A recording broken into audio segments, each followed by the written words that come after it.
Victorian Manchester. A knife attack leaves a teenage gang member fatally wounded on a Manchester street, a victim of a gang feud and a turning point in the war on gangs.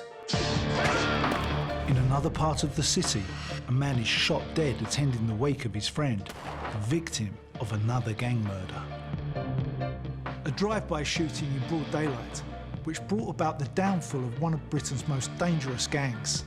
These two gangland murders shocked the whole country, but although they took place in the same city, they took place over 100 years apart. We're going to be looking at gangland Britain, where we'll see that gang culture has been with us far longer than you might think. We're going to investigate some of Britain's gangs and discover how you joined them, what they stood for, and how they fell. In this programme, we're exploring Manchester's gangs to see what they were and what they've become.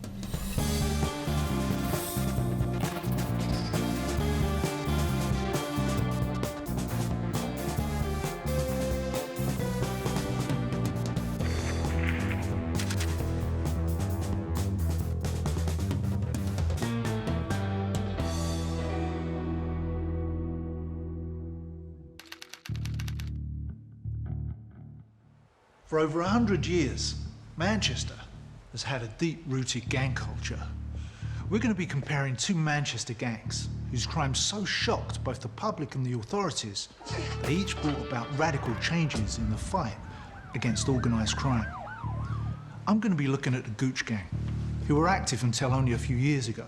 They tortured and killed without a second thought, and were responsible for around 24 cold-blooded murders. I'm going to be investigating the Scuttlers, a name that sent fear through the streets of Manchester over 100 years ago.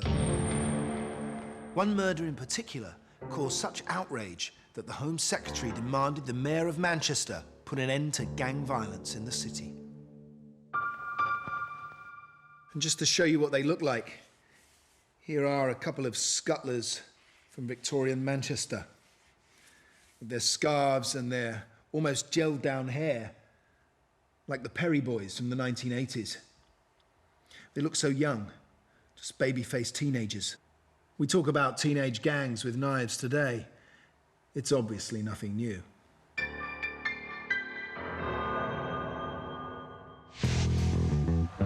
Victorian Manchester looks like a labyrinth on the map. So I want to get out there and take a look around to get a better idea of what went on back then. Long before there were hoodies and scallies, there were the Scuttlers, the first youth cult. I'm about to meet a man who I hope can tell me a little bit about them. Andrew Davis is a historian and author who has researched the gangs of Manchester. So, Andrew, tell me about the Scuttlers. What were the Scuttlers? Scuttlers were gang members. They were young lads, working class lads, aged in their teens, more or less from the age of leaving school up to sort of 20, 21, and Scuttler was a very specific term. It meant you were a gang member, it meant you had a certain look. It's a slang term with its origins on the streets. So what would they do? Would they be stealing, or were they running gambling, or...? Scuttling gangs really are territorial gangs. They're neighbourhood or street gangs, and really they're fighting gangs rather than criminal gangs. They're usually named after the street, maybe the thoroughfare where they would gather on the corners. So it would be an area-based name. So you might have a gang from Hope Street, Salford. The most famous gangs had more exotic names. There was a gang from Ancoats from Bengal Street who went under the name the Bengal Tigers. Wow. So they're looking to invest a little bit of glamour, something exotic in their activities. And is that all it was really about? Sort of just respect and power?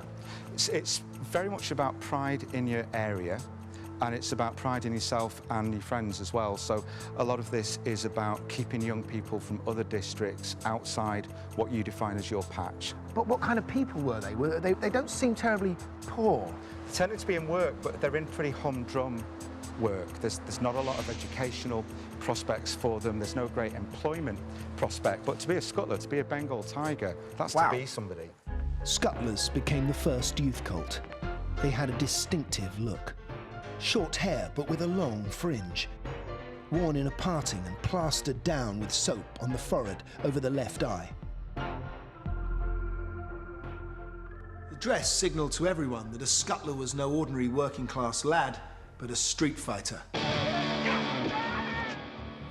It was one thing to look dandy and impressive, but some of their dress had other, more vicious functions. For example, these clogs, heavy, pointed, and with brass toe caps, good for close-up combat. Their belts were another part of their armoury. They would have a heavy brass buckle, which they'd sharpen along the edge, so it became like a blade. They'd also bang nails or bolts through the end to add more weight when swung. It was said that a hit from one of these could split a man's skull. Tell me about scuttlers going into other scuttlers' territory and how dangerous that was. Well, if one band of scuttlers cross the boundary into another gang's districts, that's an outright challenge. And really, the local lads are obliged to respond, and if they don't, they lose a lot of face. And was the fighting just random, just people just getting angry and attacking people, or was there was an order to the way they fought? I think it's very, very targeted. One of the things that you realise about scuttlers is they all know each other. The gangs would actually chalk the threat or the invitation to fight. They'd chalk the challenge either on a wall or maybe on the pavement. So there would be a day and a time, Saturday, 3 o'clock, Adelphi against Greengate. So it really is battling by appointment. They're very often carrying and they're using knives as well. But it's very, very rare that anybody gets killed. So generally what they're looking to do is to maim or to scar. Why didn't they kill each other as gangs do nowadays? I think maybe it's a sense that they don't want the stakes to be too high. These are young lads who are fighting for the thrill of it and to kind of burnish their reputations. They still want to go home to their mums. Exactly. It really wasn't part of their code to be looking to kill. Imagine back then as a lad growing up around here. You're in your early teens, you had a job. Not a particularly interesting job, a boring one in a factory. At least you had money in your pocket. Whereas today, you'd go home and play a war game on a computer. Back then, you went out on the streets and did the real thing. You strutted your stuff. I'm off to see what scuttlers I can find in the archives. What we've got here, Gary, is pictures of the time of the scuttlers that you're referring to. So this is a book that would have been kept by one of the local detectives? One of the officers. It's out of our archive collection. It's one of the officers' personal books, I think, and this is how he identified his operative thieves and vagabonds of the time. This is wonderful, isn't it? I mean, look at these boys. They're so young, aren't they? Mm-hmm. And well, they've got this particular scuttlers look, haven't they, with the silk pattern scarves and the soap down fringes. It's like hair gel of the day. But I mean, what I can see, I mean, this boy here is 18, but he looks so young. Mm-hmm. I mean, they went down to about 14, didn't they? You could go to work at 14 at that age. You left school at 12. You left school at 12. Mm-hmm. I mean, it tells a sad story, but this is probably the earliest photographs of a British youth cult that predates everything like the Teds and the Rockers. Right. Oh, and well before the Teddy Boys, that's just about my era. You could see their fascination with clothes and look was very important to them. The look, it was a uniform. They are in uniform, in effect. All the men dressed more or less the same, with the same sort of hairstyle, easily identifiable to themselves and to the other gangs. It's wonderful, but also very sad. Very sad. That's the Scuttlers. There was the Bengal Tigers, 400 yards up the road. You had to live in Bengal Street in Ancoats to be a member of the Bengal Tigers. And they just fought each other. I wonder what gang these guys were in. Well, these are the Scuttlers from Greengate, I think. Greengate? Oh, this is the Greengate Scuttlers, of course. Oh, and this is William Brooks, who apparently was an amazing fighter. Famous. I mean, he looks like it. He looks like he's taken a few blows as well. Yeah. Not a sort of kid you'd like to come up against. He's a bit older than the others. He's 20. And so small, 5'6", 5'4", 5'5". Good material for the SAS today. Good street fighters. Inside the Manchester Police Museum, photographs of some of the city's scuttlers have been preserved. This is like a national portrait gallery of rogues and villains, and probably innocent people as well. A lot of sadness in their eyes, and some of them have bravado, fear. But I think most of all there's a story of a life behind every one of these pictures that maybe we forget, and it's very evocative. It's very moving, actually.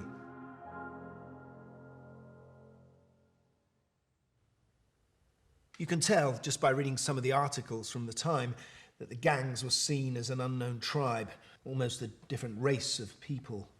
This is from the Courier newspaper of 1892. Each member of a gang is as well known to an enemy by a common name as are the Red Indians known by their tribe. Apparently there are no two gangs allied, and each are ready to declare war against another, the grievance of one member being a sufficient justification for a battle. On the same Wild West theme, written just a couple of years ago by Judge Mr. Justice Brian Langstaff, he says, "Manchester is not the Wild West, but many of you treated the streets as if it were. It appears not that much has changed in the last 100 years.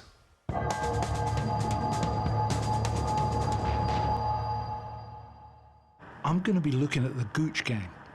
They were one of the biggest and most dangerous in South Manchester. I'm off to hook up with a man to take me on a tour of the gang territories."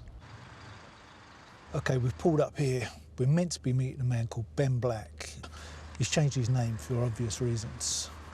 He's going to tell me all about it. Firstly, mate, thank you very much for talking to me. I know this is difficult for you, but I wondered if you could just give me a brief overview of gang culture in Manchester. Gang culture in Manchester started in about the 1980s. The modern gang culture as we know it in terms of gangs of drug dealers armed with guns. You could trace that back to the 1980s. In the inner city areas, at the time, high unemployment, lots of young black men who found it very hard to get jobs and were basically socially excluded. It's always a political climate. It seems to be the same political climate that brings gangs around. Definitely. I mean, there was the riots in the early 80s, which was kind of a reaction against the politics of the time and the unemployment of the time. When crack cocaine started to come over, that became a source of income for them. Drugs, for me, changed everything with gangs, because it was drugs that kind of turned those small gangs into big firms. It was where the money was, and that's where the gangs changed. Definitely. They became grown-ups. They became grown-ups, they became more and more ruthless. The drug trade was so lucrative that they were able to arm themselves. So where would the Gooch Gang that we're looking at, where did they start? The original gang had been called the Pepper Hill Gang. That was the name of a pub on the Alexandra Park estate, which is kind of heart of gang culture in the 80s, where the gangs came out of. These lads used to knock about Gooch close, and they became known as the Gooch Gang. How did a gang like the Gooches make their money? What would they have done?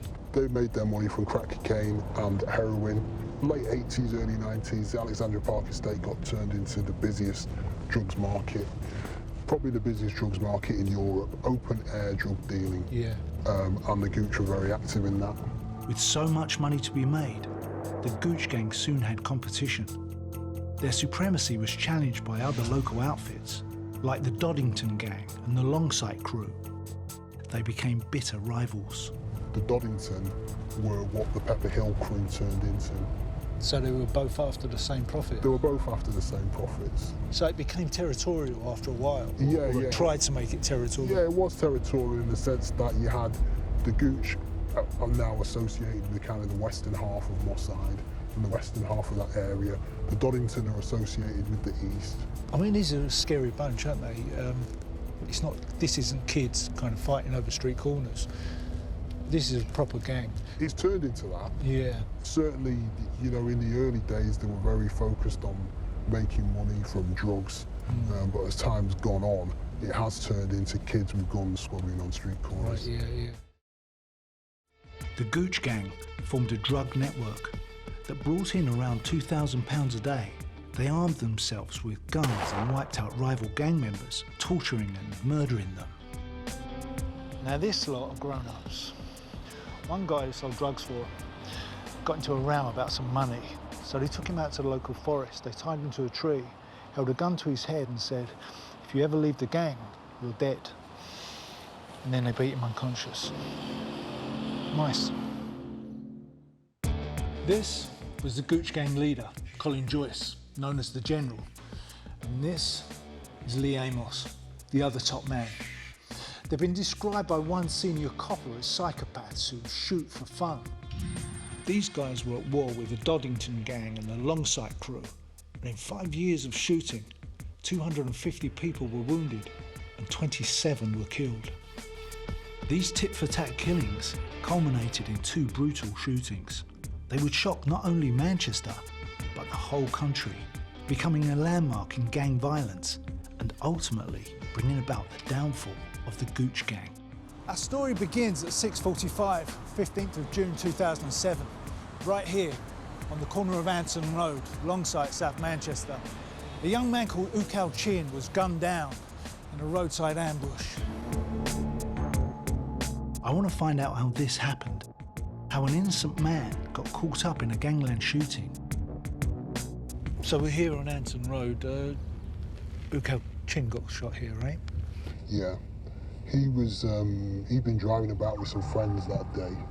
Colin Joyce, one of the senior members of the Gooch gang, was driving up and down looking for a Longsight crew member or associate to go after. Somewhere along Anson Road, he spots Ukal Chin.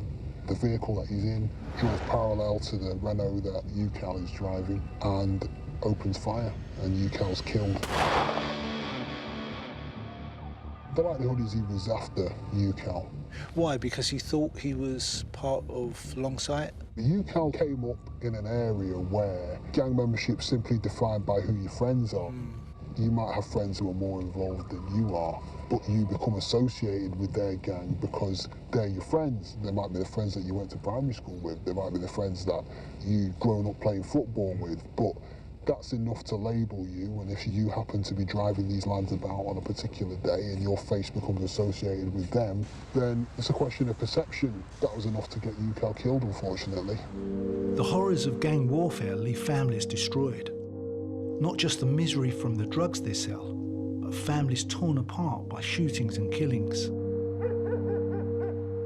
Can you tell me what happened on the day of Ukal's murder?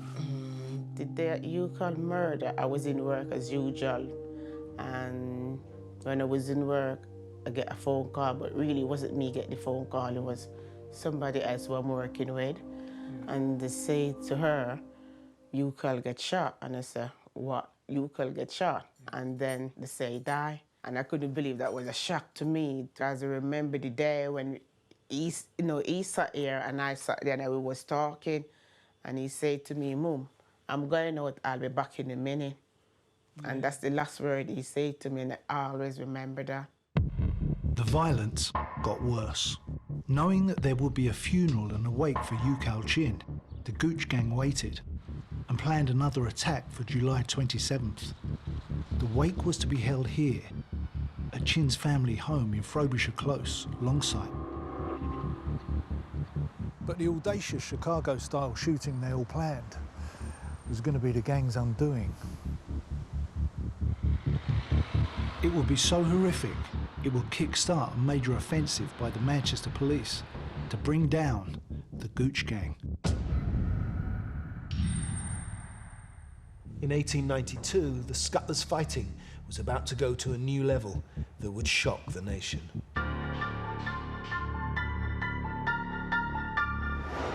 The tension centred around Peter Kennedy, a young factory worker from the Lime Street gang of Scuttlers. Kennedy had been persuaded to join the Lime Street Scuttlers, but his association with the gang came at a price. Each day after work at the dye factory, he would have to walk home through the slums that surrounded the Ashton and Rochdale canals, the territory of the Bradford Street gang. Kennedy had bravado and confidence. He'd had confrontations with the Bradford Street gang before, but this time, one of them would single him out in a violent attack which would change the rules of street fighting. This is an old map of Manchester, and I'm just trying to find where it would have been, where the incident happened. And I can see Mill Street here on the corner of Great Ancoat Street, but everything looks very different on this old map. I mean, here it's just back-to-back housing, a real warren by the look of it. But, you know, this is what the Scuttlers fought over. And you had to know which area was which, otherwise you could get into trouble. A bit like LA today. You don't want to stray into the wrong area. But on one Saturday in 1892, Peter Kennedy did just this. It would cost him his life. So, Andrew, this is just off of Bengal Street, and this was the most dangerous area in the whole of Manchester. This was, I guess you would say, this was the heart of gangland, really, in the 1880s, 1890s. Tell me about our victim, Peter Kennedy. Who was he? Peter Kennedy's in a difficult position because he's associated with one gang, the Lime Street Boys, but he's working in Ancoats in the territory of the Bradford Street. The gangs have fallen out over girls, and this seems to be a really common occurrence when gangs fall out. It's often one of the allegations that is made. A young lad from the Bradford Street gang, Billy Willen, another 16-year-old, and he seems to be nursing a grudge against Peter Kennedy. Over a girl? Yeah. William Willen had tussled with Peter Kennedy before. They'd had words, but neither side had landed a punch. Now, William Willen decided that a fight would settle it. At around midday, Peter Kennedy finished his shift, and taking some backup with him, he set off for home.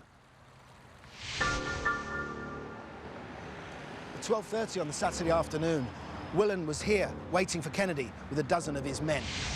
Kennedy came along the street from work with 4 of his compatriots, plus one of the Bengal Tigers. That should have given him access home. But when he got to this corner, he was surrounded by the Bradford Street gang. Kennedy said, "What's it to be then?" That was the prelude to any scuttle, meaning what weapons, how many men to fight how many men. Willen held out an open-clasp knife and said, "Anything you like."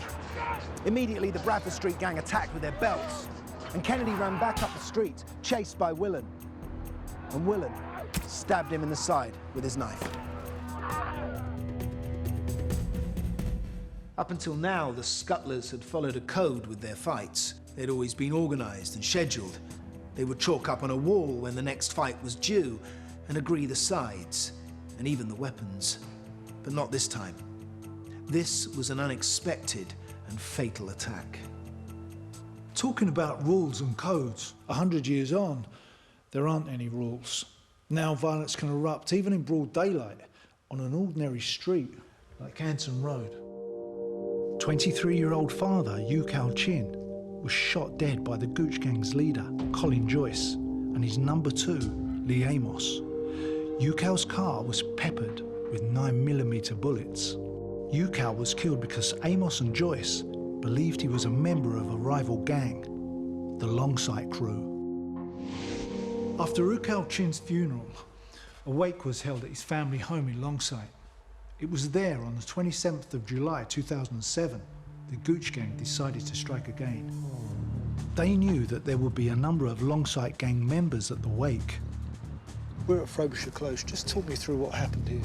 About 6 weeks after Ukal Chin was killed, his friends and family came together for a funeral. Afterwards, there was a wake at his mother's address.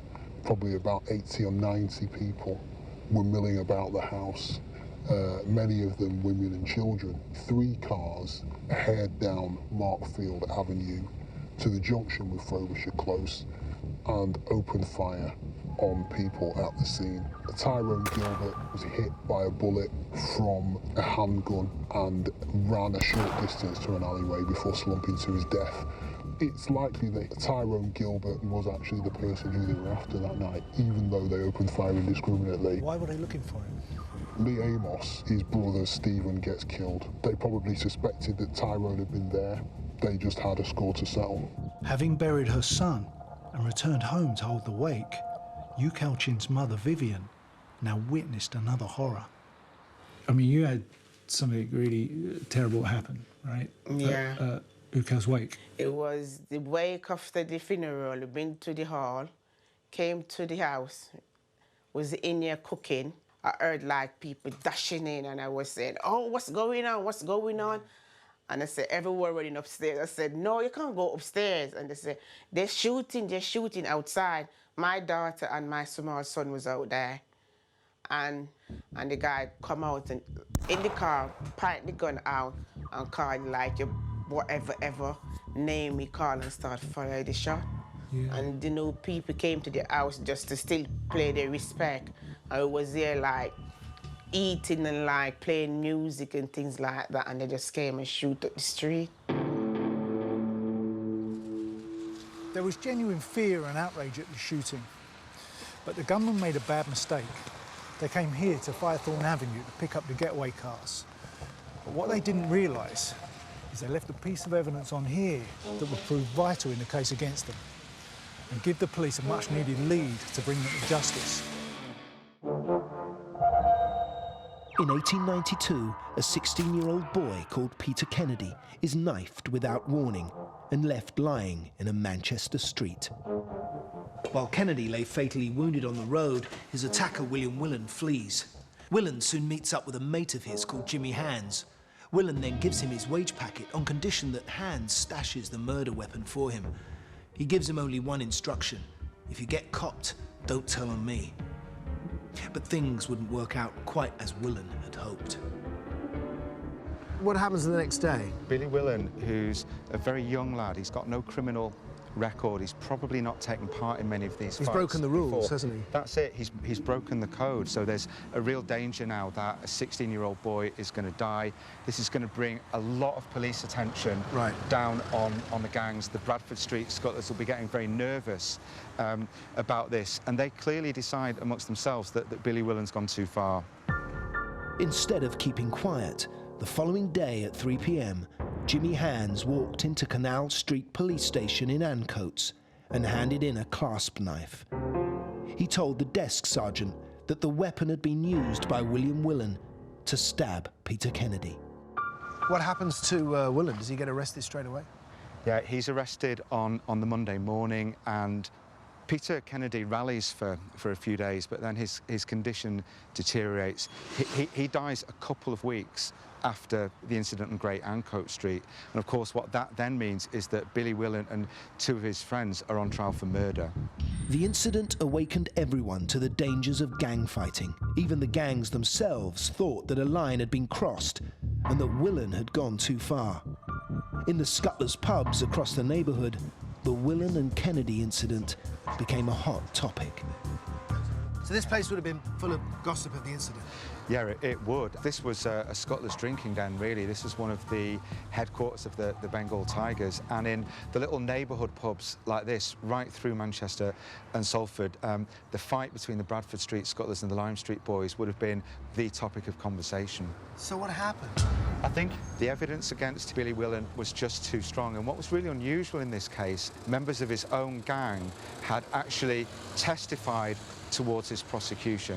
This was a really rare thing. You'd hardly ever find a scuttler willing to give evidence against a rival, never mind against one of his friends. And I think what that really tells us is that the scuttlers themselves felt that something had gone wrong here, that Billy Willan had gone too far, that he'd done something that even a scuttler shouldn't have done. The case against Willan hinged on the testimony of his own gang. Along with two others, he was accused of murder. So these three guys were facing the death sentence at the age of 16. What was the QC for the prosecution asking for? He's trying to persuade the jury to convict for murder. He wants the most severe penalty of the law. Now, this trial was very emotional, wasn't it? It was. Billy Willan in particular was absolutely terrified. We've got to remember that Billy Willan's very young. He's not been in trouble with the police before. He's never been in court prior to this incident. And now he stood there literally trembling with his life at stake.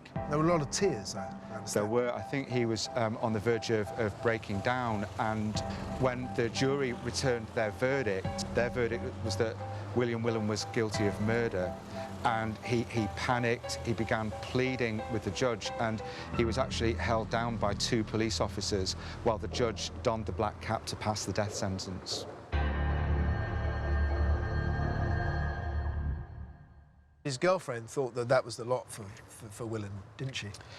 She did, and a week after he'd been condemned at the assizes, his sweetheart, Hannah Robin, was in court herself with 3 of her girlfriends. They'd been arrested for scuttling with belts. Probably this is yet another of the tit-for-tat incidents between the 2 gangs, but Hannah caused quite a stir in court because as she's in the dock and the police are giving an account of her arrest, a police inspector demands that she pull up the sleeve of her blouse to show the court. She's obliged to do that, and when she pulls the sleeve up, it shows a tattoo in loving remembrance of William Willan. Wow, that's love. South Manchester 2007, with Tyrone Gilbert left sprawled on the ground and others lying injured. Ukal Chin's funeral wake had been turned into a gangland target. The Gooch gang got away in 3 vehicles. One of them was found abandoned a couple of miles away. As the men made their escape, a balaclava became snagged on some barbed wire in Firethorn Avenue. It was left behind along with a pair of gloves. That balaclava provided a DNA match that linked one of the gang, Aaron Campbell, into the shooting. And from then on, police knew that the Gooch gang were involved in this murder. This was now an opportunity for the police to try and bring down Manchester's most dangerous gang. A massive investigation got underway, but ensuring their convictions would be a protracted and complex challenge. Convictions were only possible with witnesses, and witnesses in gang trials are very hard to come by. It was probably the biggest, the most expensive investigation of its kind and prosecution of its kind ever mounted in Manchester. Once they arrested a couple of them, did they find that more witnesses came forward? There was a lady who her home had been turned into a kind of Gooch gang safe house. And what she tended to find was that wherever she moved, gang members would sort of follow her. So the Gooch gang members basically would converge on her home, use it to store guns, use it to chop up drugs, and keep her sweet and keep her and her brother sweet with Class A drugs. She realised that enough was enough, and as police started picking people up, they were among some of the kind of Gooch gang associates who came forward and started providing bits of information that linked the Gooch gangs in with heavy gun crime and drug dealing. Former members of the gang were able to come forward and talk about things that they'd been asked to buy in preparation for an attack. 50,000 pages of evidence was scrutinised by prosecution lawyers, including 80,000 mobile phone calls and texts. But the hardest part was persuading witnesses to talk. The police gave them the protection they needed. Some were even relocated with new identities. The most vulnerable ones were those closest to the gang. Some had to confess to their own criminality. Some of them were engaged in gang activity, like drug dealing and possession of firearms. Many witnesses were stuck in a cycle of crime by helping the gang. One witness talked about the gang coming into their house to package up drugs while passing around handguns. Another told how they'd been asked to store a getaway car in their garage and destroy the logbook in the days leading up to Tyrone Gilbert's murder. One of the defendants, Narada Williams, managed to get hold of a mobile phone in his prison cell and ring one of the witnesses to try and put pressure on him. But witnesses did come forward, and the case went to trial here in Liverpool. It was one of the longest and the largest in the history of Greater Manchester Police. In the courtroom, 2 leaders of the Gooch gang, Joyce and Amos, shouted and hurled abuse at the witnesses and the court. The families of Ukal and Tyrone had travelled down every single day to see what happened. The people in the dock, Colin Joyce, Lee Amos and their cohorts knew that they were looking at 30 years or more if they were convicted. And obviously Tyrone's family and Ukal's family were anxious for justice. So there was a massive sense of anticipation when the jury came back with their verdicts. The police had gone to extraordinary lengths to persuade the witnesses to come forward and give evidence. Now, it will be down to the judge and jury to determine the fate of Manchester's most notorious gang. We're looking at two Manchester gangs separated by over 100 years. The big difference in our two stories comes about during the trial. 100 years ago, the law was harsher. Willen, just 16 years old, was sentenced to death. But then there was an extraordinary turn of events. While Willen was in prison, a petition was signed by thousands of people begging for his reprieve. What happened to Willen? There was a huge campaign in Manchester for Billy Willen to be reprieved. It's actually very rare by the late 19th century for an offender as young as 16 to hang. So there was probably some expectation that Willen's life would be spared, but no one could take this for granted. And his family, especially his mother, worked very, very hard to try and rally public support. Thousands of people signed a petition. They're really trying to persuade the Home Secretary to come down on the side of a reprieve. He was reprieved in the end. He was reprieved by order of the Home Secretary, and his sentence was commuted from death by hanging to penal servitude for life. At the last minute, Willen's death sentence was changed to just 8 years imprisonment. It was a compassionate end to the story. But the Home Secretary demanded that the Mayor of Manchester put an end to scuttling. So what did they do? I think that the Billy Willen case was a wake-up call to Manchester, really. There were a lot of people in Manchester who were so angry with what he'd done that they wanted him to go to the gallows. But there was a counter-argument as well, and newspapers like the Manchester Guardian really were pressing very hard now to say that this is not just the responsibility of one young lad, this is the responsibility of the city to think about why are lads doing this?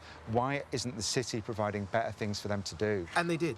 The answer that Manchester came up with was the Working Lads Club movement. These were founded by middle-class, in some cases evangelical, social reformers who actually decided the time has come now to put on new facilities for lads in districts like Ancoats, to give them an alternative to hanging around the streets. And did the lads find that more attractive than scuttling? I think scuttling sounds pretty attractive in many ways, but... The younger lads actually really go for the clubs in a big way, and I think what that does is it begins to divert recruits away from the gangs into the clubs. And over 10 years or so, the gangs begin to wither away, so that even by the time that Billy Willen comes back to Ancoats in 1900, people are starting to talk about scuttling as a thing of the past. By 1900, the scuttling gangs had all but vanished. The worst slums were razed and the poor rehoused. New activities appeared, like the cinema, alongside sports clubs where you could try your hand at a bit of boxing or football. One of these schemes resulted in the formation of St Mark's Football Club, now known as Manchester City FC.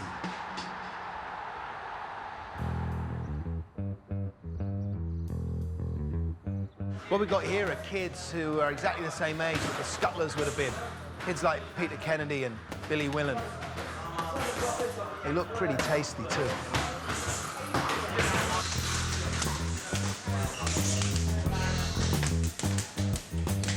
So Taggy, tell me about this club. How long has it been here? It's been here almost, I'd say about 18 years. It was the old Direct Works. Basically, Joe got it, took a big chance, put his own house up for sale. This gives kids something to do, gets them off the street, doesn't it? I mean, that's the point of it. Yeah. I mean, I've always believed that, Gary. What I've always been involved with is sport, whether it's been boxing or football or whatever it's been. And not just for the favoured few, not just males even. We are a community-based club. Do you think this is a real alternative for kids from the gangs? I mean, are kids turned around with this place? It gives kids that sort of alternative. They can see it, they can be involved in it, it's a part of them. Perhaps in some cases, it's one of the major sort of platforms to give them self-esteem. You get kids who could have gone the other way, the bad way, yeah, who come here and you feel like you've changed them. Yeah. Well, I think that about all the kids that I've ever known, not just in boxing, although we're talking here about boxing. I think if you give kids anywhere in the world an alternative, something that they can genuinely identify with, want to do, be involved in. Looking at the records from over 100 years ago, you seldom find a clerk or an apprentice being arrested for scuttling. It was always the lads in the huge swathe of society for whom few opportunities existed. These boys had meagre prospects, and no political voice or rights. Joining a gang gave them a sense of belonging. It's no coincidence today, listening to reports of knife and gun crime. They still tend to be clustered in those areas where young people have fewer educational opportunities. So what do we do to stop it happening again, you know? Where do we go? There's no place for the kids them to go because it's like the government or the council closed down loads of the youth centre. So it's like you see most of the kids them hanging about on the street or they'll be sitting in the park and things like that. So there's nothing for them to do. Because some of them can sing, they can rap, they can do all sorts, but what I'm saying, there's no way for them to go to do it. And when there's nothing for them to do, what they're gonna do, that's the time they go and do what they don't supposed to do. After the most extensive investigation in Greater Manchester Police's history, the men who murdered Vivian's son were brought to justice. Colin Joyce was convicted of the murders of Ukal Chin and Tyrone Gilbert. He was told he would spend the next 39 years behind bars. Lee Amos was given a sentence of 35 years. The rest of the gang received a total of 146 years. 11 very dangerous men were removed from the streets of Manchester. Posters aging the faces of Joyce and Amos were put up around the city, making it clear to other young gang members the reality of a 30-year stretch in prison. With the Gooch gang now broken, gun crime in the city fell by almost 60% over the next 2 years. But what's been done to prevent offshoots of the gang, or even another gang entirely, from filling the void? One solution is a movement called Mothers Against Violence. They help build relationships and gain the genuine trust of young people to strengthen their community. I'm going to meet Patsy, who helps run this charity. Mothers Against Violence started in 1999 when a friend of my son came to me and told me about it because I wouldn't have known about it. And he said, I think you should be there. So I thought, okay, that was like a week after my son was shot and killed. How long ago was that? He was killed in 1999, yeah. And within that 10-day period, there was 3 young men who were shot in different parts of Manchester and were killed, and my son was the second one out of the 3. And what happened then, the community started thinking, what's happening? And so a group of mothers decided we needed to do something about it. We started the group and then we started looking at how we can deal with the situation and make our community a better place to live in. We go into prison, we talk to young men who are in prison, we talk to some gang members, we talk to previous gang members. So we're hearing things on the ground all the time. The solution to the problem really is to actually find out what your children are doing. And what does the future hold for Manchester? I believe the future is bright for Manchester. I do believe that. I've just come from the police station really looking at how we can work together to stop this thing happening again, because it's quite down here. We've not had a death in 3 years. This is, 3rd year. And so we were looking at the people who are locked up now, who's supposed to be coming out soon, and how we're going to be working to make sure that that doesn't start up again. You're there to help and support them, and once they see that, I really believe that's what changes people.